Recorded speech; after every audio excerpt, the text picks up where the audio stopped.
the hell? This came out yesterday? I've been wanting to do a video of this for like half a year. What the fuck?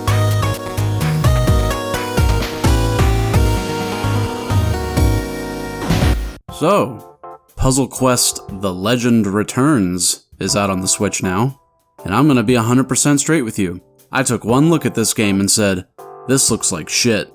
Look at this font, or lack thereof I should say. Look at the fall delay every time you complete a line. Look at the new character art clashing with the old enemy art. What the fuck? This isn't Simon! I hate pretty much everything about this image. You call this remastered? More like rebastard. Credit to Jim Sterling for that one. You know what? Fuck it. I'm doing my video anyway. I love Puzzle Quest too damn much, and I refuse to let people think that this is the definitive way to play it. Welcome to the Bone Zone. And this is about as mainstream as I'm ever gonna get on this show. And be warned, what you're about to see might send you spiraling down a black hole of addiction. Roll that footage.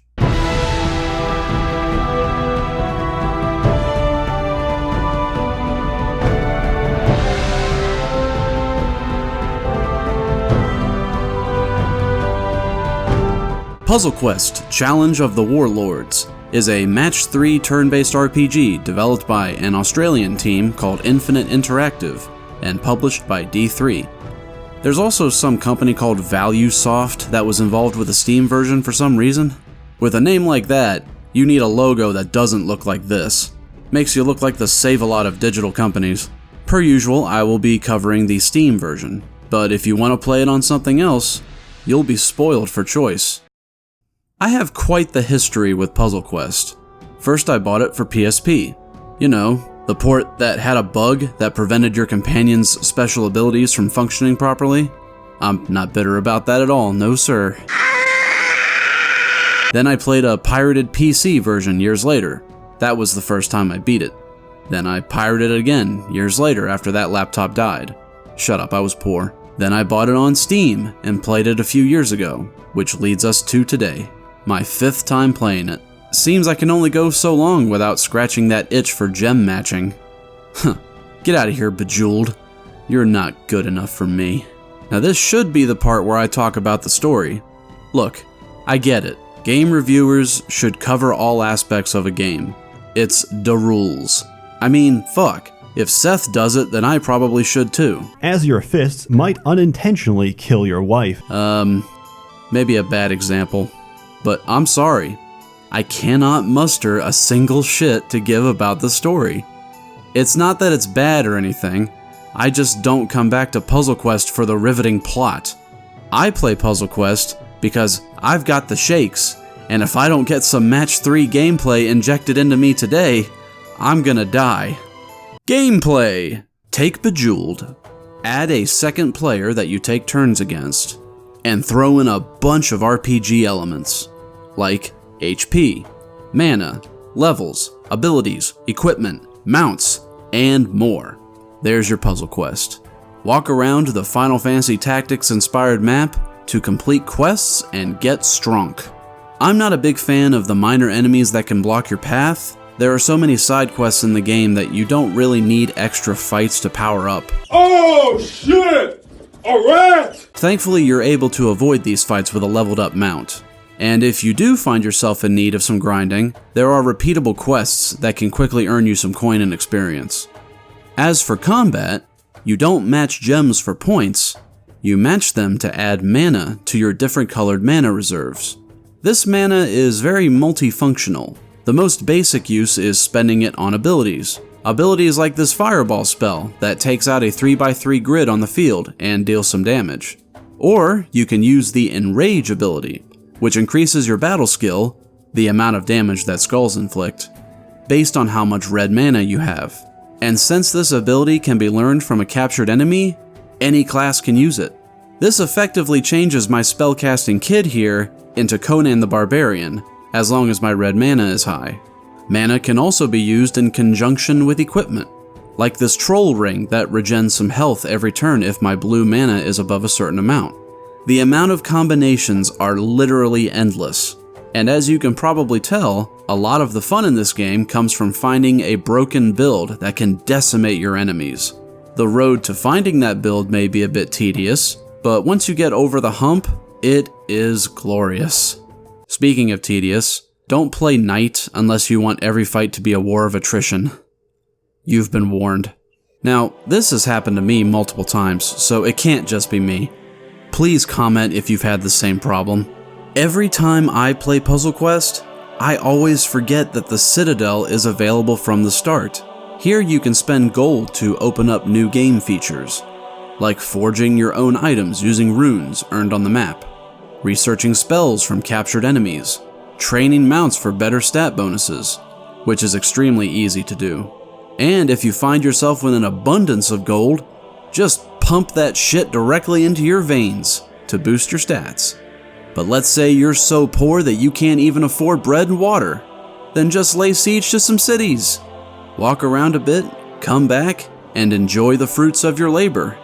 You can make a buttload of gold simply by walking around if you put in the work.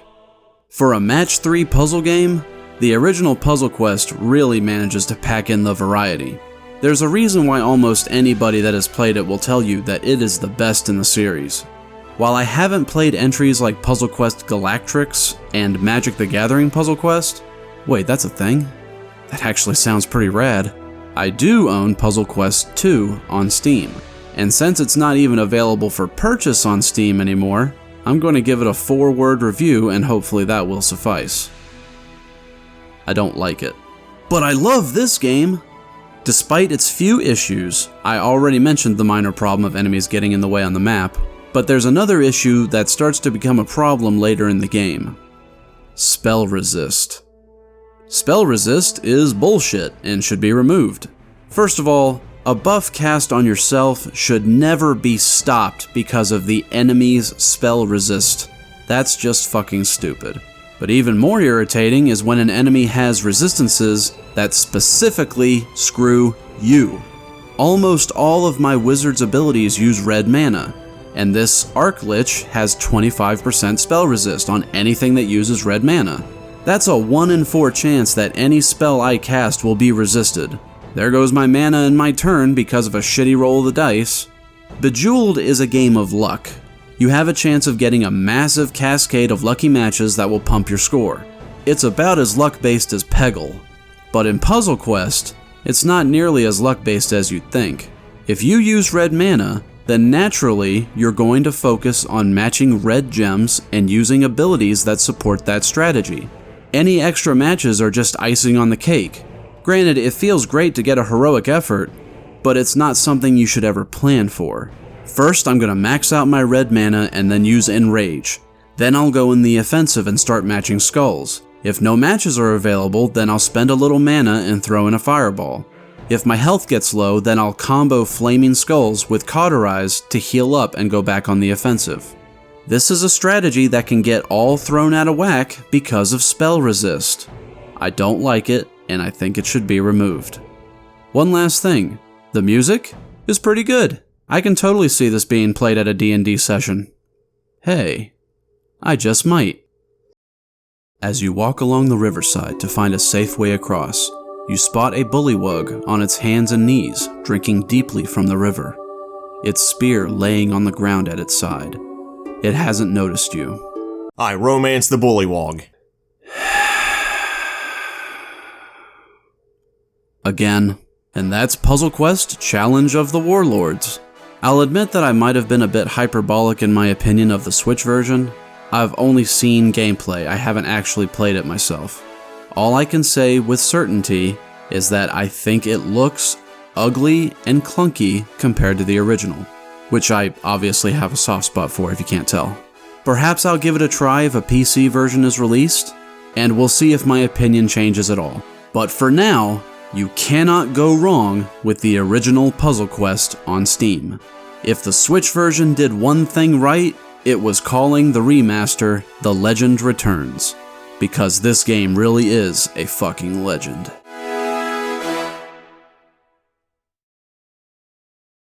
Is it better than The Witcher 3? Is this a stupid gag that I should stop putting at the end of every review? Do I want you to like, comment, and subscribe for more content? No, I don't know, and yes. Welcome to the credits, my friend. Thank you very much. Thank you very much. Thank you very much for watching my video to the end. And a very big thank you to John. That's John with 5 J's. For my new look. Thanks a lot, dude. You did a great job. I'll leave a link to some of his animations in the description if you too are a person of fine taste that likes skeletons. As for my next video, it's gonna be a super big one, so I'm aiming to have it done by Halloween. Please look forward to it. It's gonna be rad. Until then, this is A Skeleton, signing out.